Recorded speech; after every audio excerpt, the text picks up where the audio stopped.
Hey everyone, Xenos here, and it's official, the dream's dead. If you don't know what I'm talking about, BioWare announced they're stopping single-player support for Mass Effect Andromeda.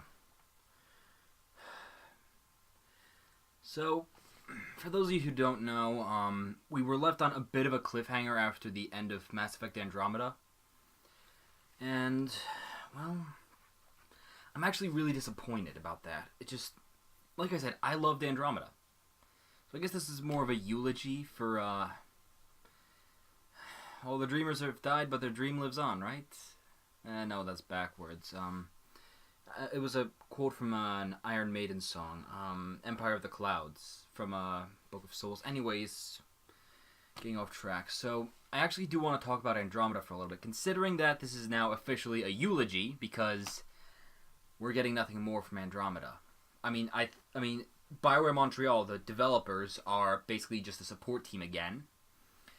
And then they're mostly focusing their efforts on their new project, Anthem, which I'm not that interested in. It just, unlike Breath of the Wild when it was announced, or Andromeda, or I didn't see anything about, but I mean, there are some things that'll catch my eye immediately, but Anthem is not one of them. It just looks boring. Just like a mix of Titanfall and Destiny from what I've seen, and it's just no. I'm probably not going to buy it personally. I mean, I'm not encouraging blackballing BioWare. I mean, I would blackball EA because, well, let's face it.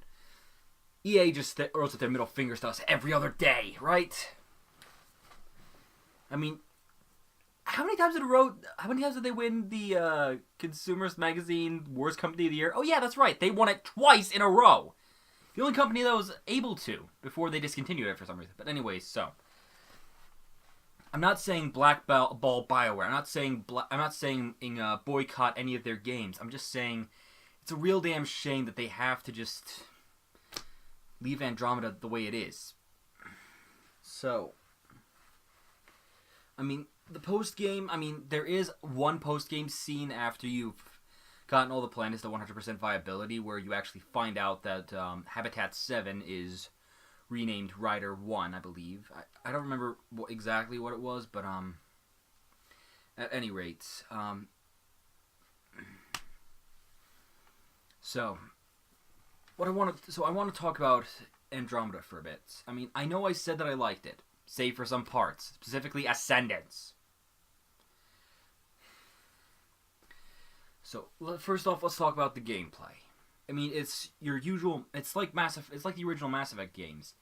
You fly around. Although I would have loved to have piloted the Tempest, just taken the wheel from Callow and just flew it. I mean, I probably would have made myself sick, but I would have loved to do that. But it's fun. I mean, the combat is fast, fluid. It's like a mix of Blood. It's like if Andromeda took some cues from Bloodborne and mixed it with the Mass Effect formula. So they made it much more quick pace. So they made it a quicker paced game than the original Mass Effect trilogy. And they gave you the ability to I mean, I don't mind I like class systems sometimes, but this was actually pretty damn fun because you weren't stuck with just 3 or 4 abilities like with a previous class system. Okay. I don't remember how many abilities there were for Mass Effect 1 because I haven't played that in quite a while. I mean, I could go back in one of my old videos and take a look, but I'm not really feeling up to it today. It's really hot, really humid, and the air conditioning's not on yet. I really should turn that on. Anyways, so the gameplay, it's fast, fluid, it's fun. I mean, there are some annoying bits, such as the one-hit kill moves. I mean, I've only seen 2 from Fiends, 1 from Hydra, and 10 instant kill deaths from those fucking Ascendants. Okay, so first off, I think the bosses were a bit of a misstep. Architects, though, I love giant boss battles. I mean, when I fought the Architect, I thought it was a fun fight the whole time. I mean, it was better than Observers. I mean, those things just eat through your shields for no reason. Anyways, so, gameplay. Some of the enemies could have been tweaked. For example, the Anointed, the Observers. I mean, it just didn't feel fair that they could just that they could just eat away your shields like that. But anyways, so I really enjoyed the gameplay of Andromeda. The story could have been a bit better. I mean, it could have been delivered in a better way. It could have been tweaked a bit more, but the story was great. Except for the fact that you had to fight another Architect instead of the Archon at the end of the game, but I mean, I would have loved to have taken on the Archon himself, instead of having to deal with an Architect under his control.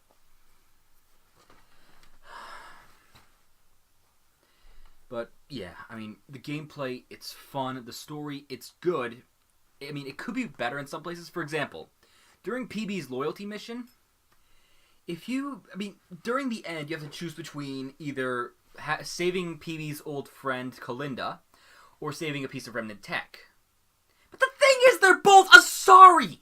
They're both fucking biotic! Did PB forget that she's a biotic? She could have just used her biotics to save Kalinda, and then Ryder, because thanks to Sam, Ryder can switch to biotics almost instantly. Ryder could grab it. It makes no goddamn sense. It could be written better in some places. Like, for example, when Sid comes to the rescue in Vetra's loyalty mission. I mean, that's fun. I mean, that is pretty awesome. Just the fact that Vetra's kid sister is helping you out.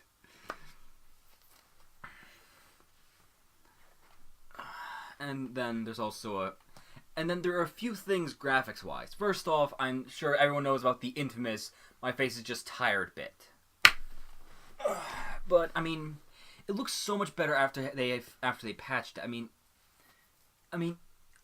it's not as bad, I guess, as the Battlefield hold fiasco. I'm not sure if anyone remembers Battlefield 4's release, how bad that was.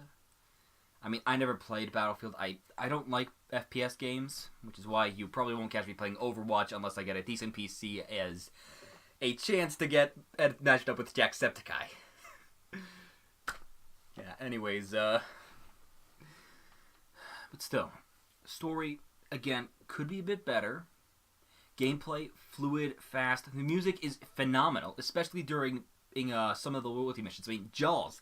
I actually tried to look that up on YouTube. I couldn't find it anyway because, it's the same degree as Gehrman's theme. I mean, for those of you, if you guys, one of the things why Gehrman's on my top bosses list is because his theme is so goddamn good. I mean, I can't wait to get to Gehrman in my playthrough of Bloodborne, Bloodborne's been out for a while, so I'm actually trying to get the Childhood's Beginning ending right now, so anyways, where was I? So let's talk about some of the main characters. Let's talk with I was still on graphics, wasn't I? But anyways, yeah. The game looks beautiful when it's rendered right. I mean, the character models could have had a bit more work done beforehand. I mean, it could have been to the degree of, say, Geralt. I mean, it was kind of like Geralt. It looked kind of like 2008's The Witcher. That is when it was released, right? Hang on a sec.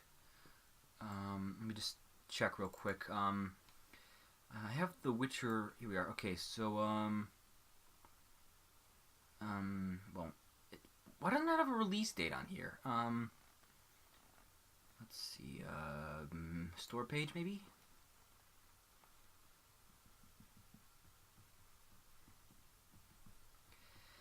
I hate how long Steam takes to load. I don't know if it's because of my internet connection or what, but anyways, yeah. Originally it looked like 2008, September 16th, 2008. But it looked, some of the character models looked like they were from The Witcher 1. It's not bad, but it's not great. It feels like they could have done better. For those of you who've gone to Charybdis Point on Kadara, you'll actually find that there's a Turian holding his, hang on a sec, I'm going to use... You know how you usually hold your datapad like this? The Turian is holding his datapad like this. Stay still. So it just... It's a bit badly rendered, I guess.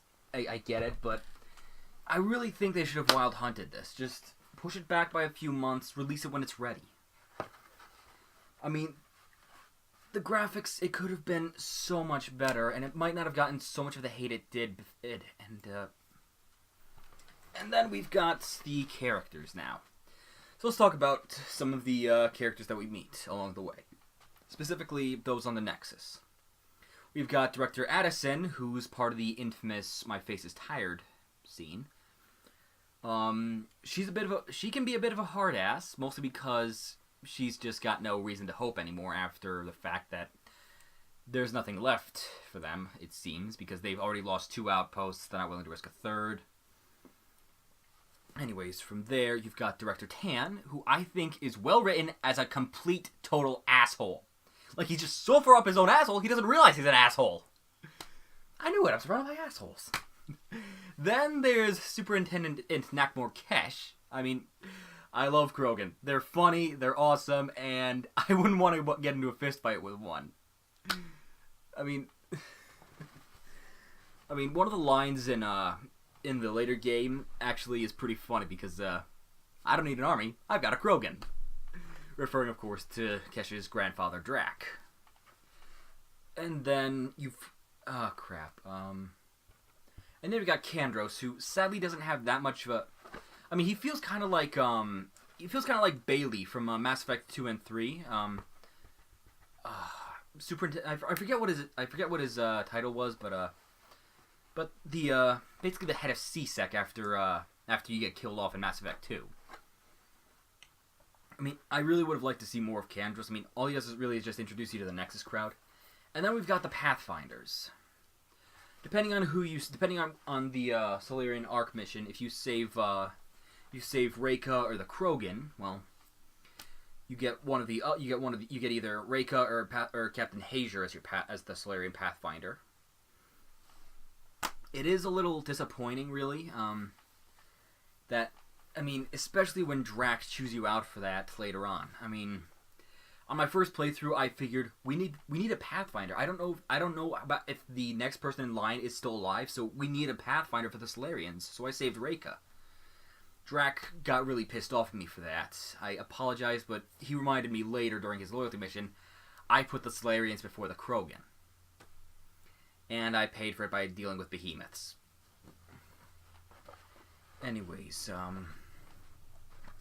then we've got Avidus Rix, the Turian Pathfinder who you meet on Havarl. I mean, his mission is a bit more interesting because you're actually trying to find the remains of the Turian Ark.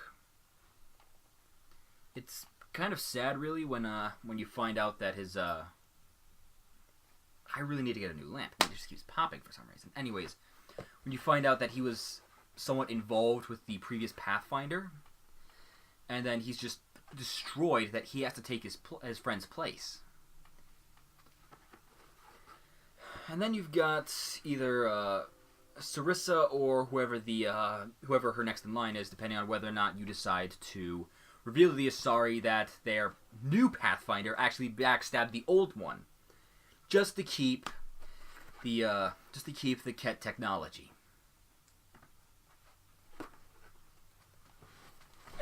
I forget what the other one's name is. It's just a shame she doesn't make that much of it. It's just a shame that most of the Pathfinders don't make that much of an impact to you. Sorry, it's really hot in here. So, Pathfinders aside, let's talk about our crew. First off, I want to talk about my first romance, Vetra Nyx. Maybe it's because we didn't get a female Turian romance. Maybe it's because we don't see... I mean, I think the first female Turian we see in the original trilogy is the one Garrus tries to flirt with if you're not romancing him. And...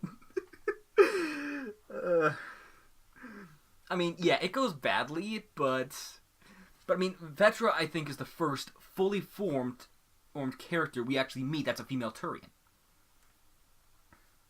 And Vetra is powerful as all hell. I mean, I don't know what I think she has a Rhaegar Combine or whatever the gun she has is, but that thing just burns through, especially if she's got turbocharge. That's what the ability is. If she has turbocharge, she just eats through enemies like no tomorrow. It was a little frustrating when I brought Vetra along on basically just to when I was trying to get certain I think I was trying to get the Mastermind achievement where you kill 100 enemies with constructs. But yeah, I mean, Vetra, overpowered, and she's bloody awesome. I mean, she's kind of... I heard someone compare her to Miranda from Mass Effect 2. But I think mostly because Vetra actually has been... I think it's because Vetra's father abandoned her instead of her having to run away. That makes all the difference in the world. Vetra is used to dealing in the underground, while keeping Sid out of harm's way. Whereas Miranda, she's distant as all hell from Oriana. And she's not above... And Miranda is just... I don't know what it is. Maybe it's just because Miranda's like a... I guess Miranda's sort of a tsundere, but... Sorry, I sometimes have trouble pronouncing the tsu. I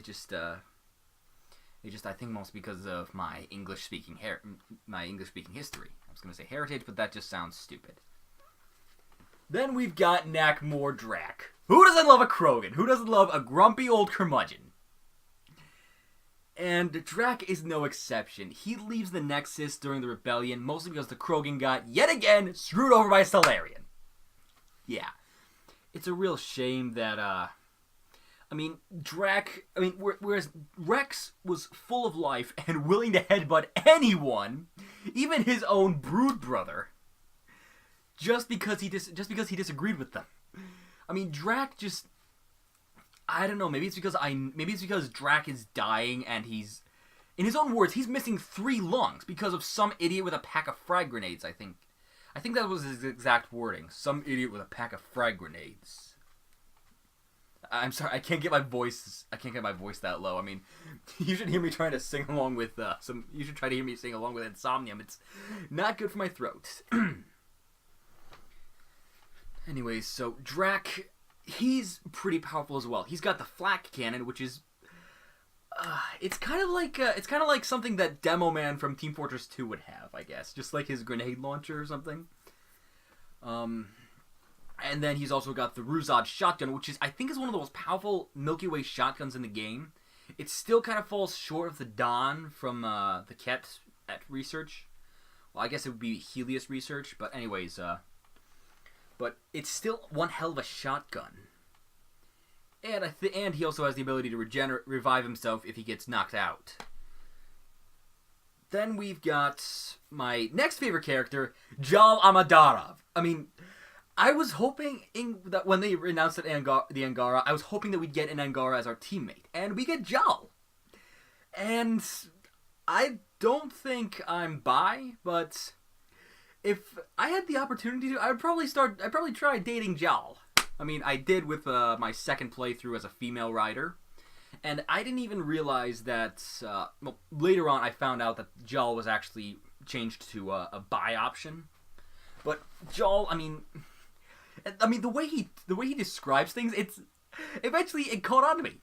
Oh my god, I'm a human version of Jal. I'm not kidding. I mean, some of the things Jal says, I mean, that would be something I say. I'm not kidding. Just...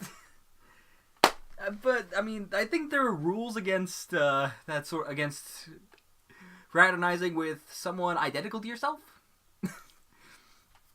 Speaking of identical, we've got the ever-present Asari scientist. Well, I guess scientist is a bit of a strong word. I think she's more of an archaeologist of sorts. But we've got yet another Asari archaeologist, and this one is PB Basale. Pelisaria Basale. PB because... I honestly have no idea where she came up with this one, but anyways, with PB, it's like a more high-energy version of everyone's favorite Dr. Tassoni.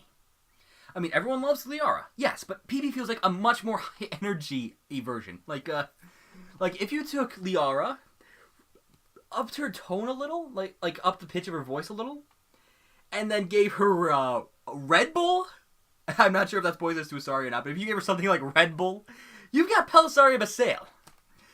I mean, PB is funny as all hell, and then there's also the fact that she shoots you out with the damn escape pod during her loyalty mission. You know, the one I was complaining about earlier. Now we get to the humans, who I really, really don't care for. First off, we've got Cora Harper. I think some people have been theorizing she's related to the Elusive Man, but I honestly don't care. Cora is just... she feels like she's. Does anyone remember Cole from Dragon Age Inquisition? She feels like Cole. She feels like Cole after he becomes a spirit. It's just, she's just, it's painful sometimes. She's just like a blank slate. I mean, maybe it's because of the lore, but she actually says that she tends to go more towards the direction of a mentor, like Sarissa or Ryder Senior, Alec Ryder, the previous Pathfinder before you. And it just, Cora doesn't even feel like that fleshed out of a character. Maybe it's because she's supposed to be like a replacement for Ashley or something. I don't know, but Cora, I feel like more could have been done with her. I mean, yes, you get the mission at the end where you actually help her plant a flower garden, or at least the foundation of one, on Eos, but it just... Cora just feels underdeveloped entirely. And now, before we get to my least favorite squad mates, I actually want to talk about some of the crew members. First off, we've got Dr. Lexi Tapero, whose bedside manner is much more serious than the somewhat lighthearted Dr. Chalk was from Mass Effect, from Shepard's trilogy. Sorry, just maybe it's because we're in the frontier essentially. Maybe it's because she's got so much to worry about with unknowns. Maybe it's because I don't know. It just, but Lexi is just, she just feels like she's just too serious all the time. I mean, and PB actually makes a joke about her father being a Turian, making her high maintenance. The banter is kind of funny at times, but it's just a shame that Lexi is just too damn serious. I feel like she could have been a fun character to have around. Next, we've got Gil. Last name I always forget. The chief engineer who's always at odds with Callow. It's kind of reminiscent of Edie and Joker early on in Mass Effect 2 before the whole Reaper IFF fiasco. Anyways, once that's out... eventually they come to an argument where you can side with Gil or Callow. I side with Callow both times because I feel like Gil is just being completely disrespectful to Callow because... Anyways, it doesn't really matter what I think, I guess, but So, Gil's in charge of keeping the Tempest afloat. And he does a pretty damn good job of it when he doesn't piss off Callow.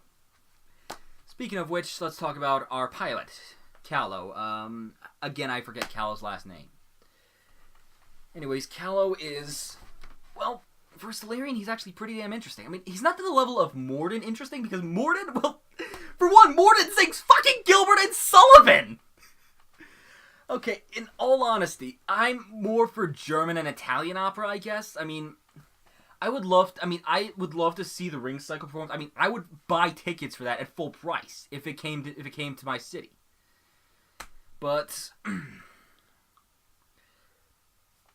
I mean, Gilbert and Sullivan, I guess maybe I could give it a try, but anyways, with Callow, however, it's just that feeling of zeitgeist you get from him. Like, that is the right word, right? Hang on a sec, guys. I just want to double check on it real quick.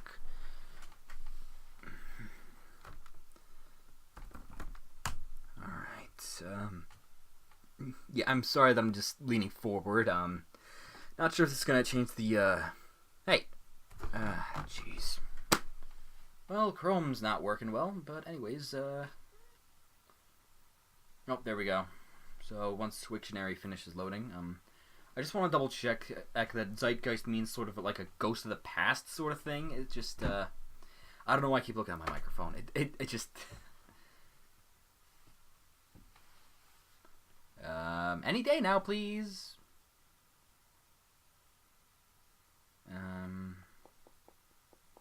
Oh, there we go. Wait, zeitgeist, or what the hell? Okay, here we are, zeitgeist. Borrowing from German zeitgeist, time spirit. Here we are. The spirit of the age, the taste, outlook, and spirit characteristic of a period. Yeah, it just... I mean, maybe I like Cal because he's sort of a zeitgeist. He feels like... It's like the whole, what was it? it's like he's the last of his kind. It's like it's kind of like the ending of Duster, which I'm not going to spoil for you guys. But seriously, still available on Amazon. I'm sorry. And then we've got the brilliant Dr. Anwar. And I'm just going to say this right now, I fucking love Suvi. I know that she doesn't go for men, but it's just something about Scots. I don't know what it is. Something about Scots and Irish. I don't know what it is, but I absolutely love the accent.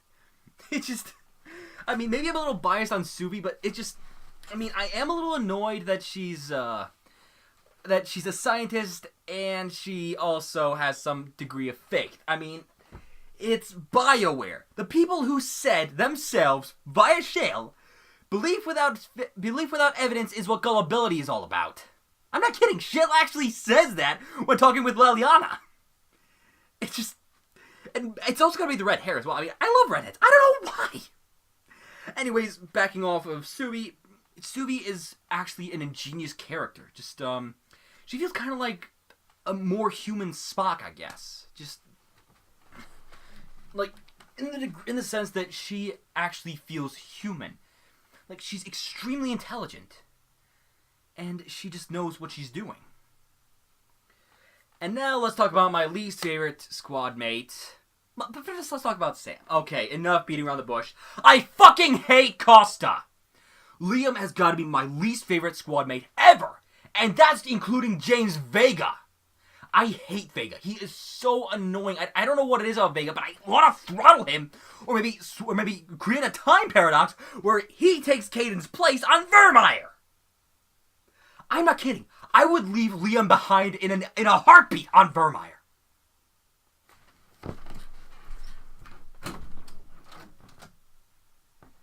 Sorry, I thought I heard something scratching at the door. Probably would have been my sister's cat, but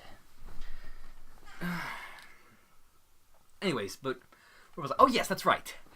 Liam Costa is the most aggravating squad mate I have ever come across. Even more aggravating than someone like I had something for this. And no, that's not an Archer reference, even though I've been watching a lot of Archer. Let's see. Mensa Scholar Damien! Fucking Mensa Scholar Damien! That is the degree of incompetence he has! For those of you who don't know, Mensa Scholar Damien was introduced with, I think, the Old Hunters DLC. Well, he was introduced in a patch. He's available without the Old Hunters DLC. You need the Old Hunter Bell to summon him. And you can summon him against Ibridus and Rom. And he is completely useless! He uses Black Sky Eye. An arcane spell against creatures strong against arcane, you fucking idiot!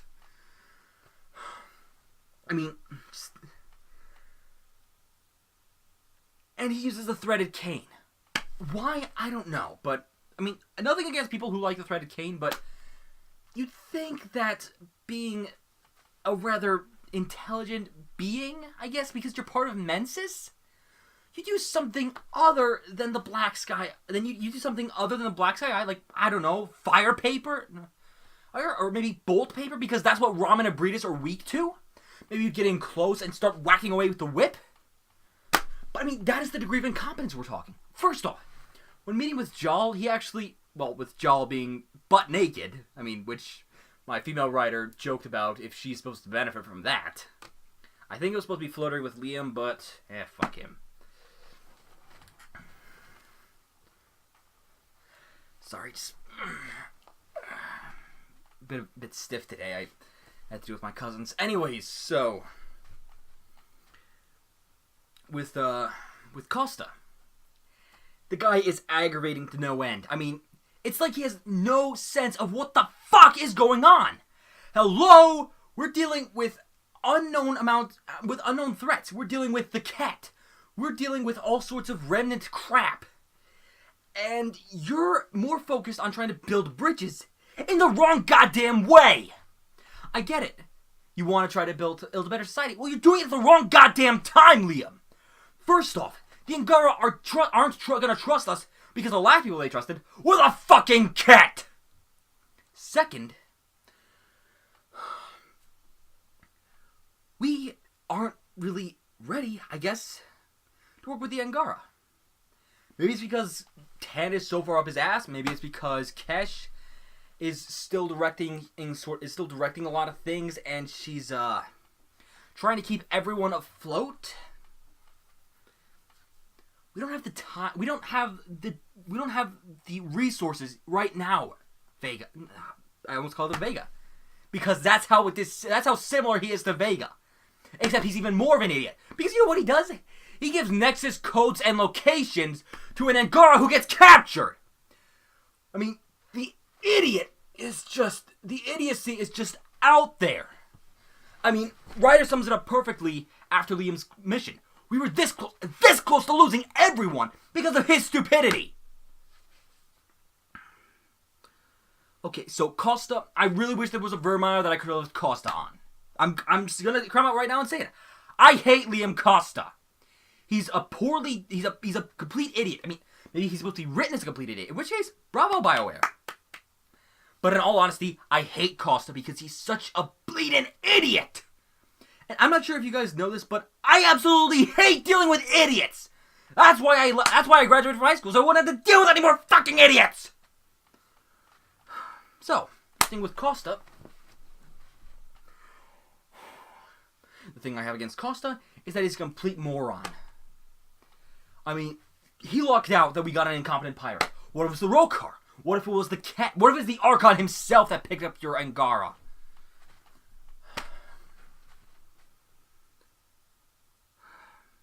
So what? So he chews you out because you tell August Bradley to keep an eye on Varand, the Angara that got captured after his loyalty mission.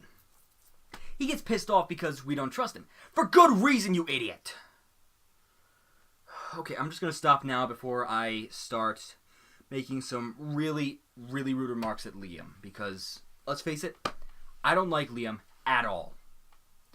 I mean, he just felt kind of tacked on. I mean, he felt like Caden. He felt like a Caden clone, but something went wrong with the cloning process and he ended up as Vega.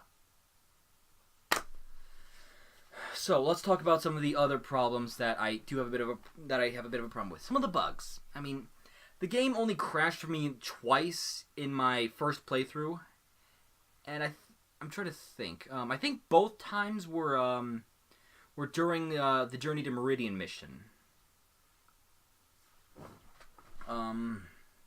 There's this one little bug that you'll encounter in a vault every now and then, where if you're using the Explorer profile and you try to use your dash against a door, like to just try to get through the door quickly, if you try to use your dash forward again, it doesn't work.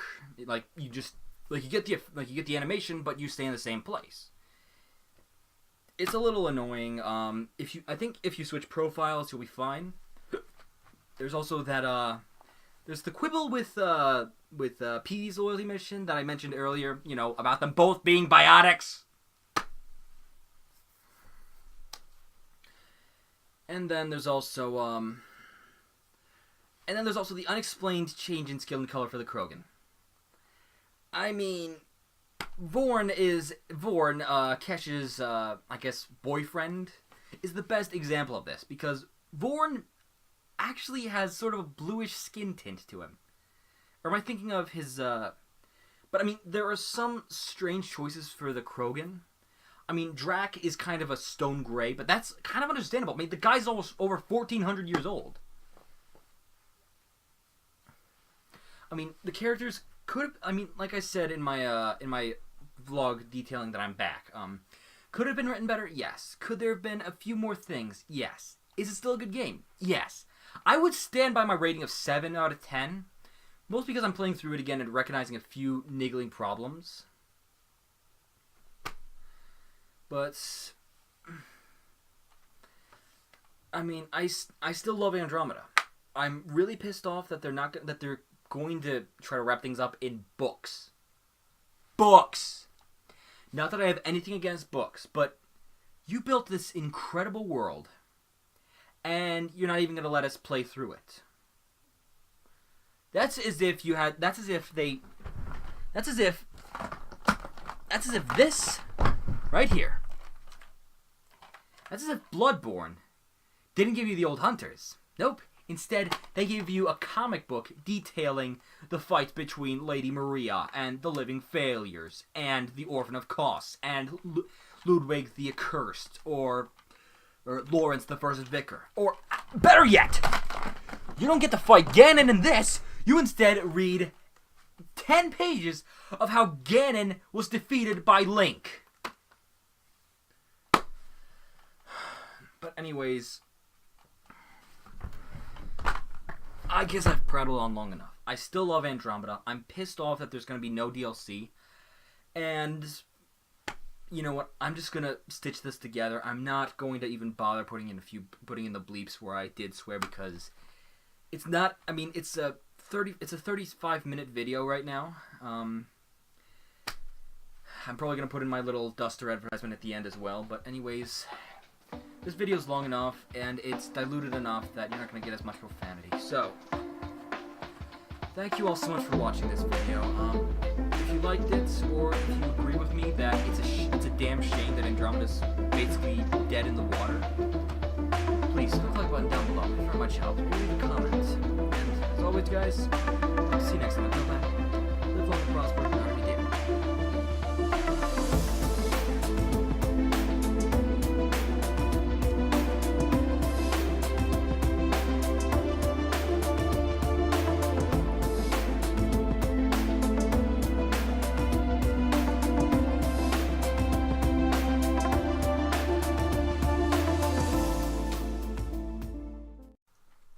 Hello, you.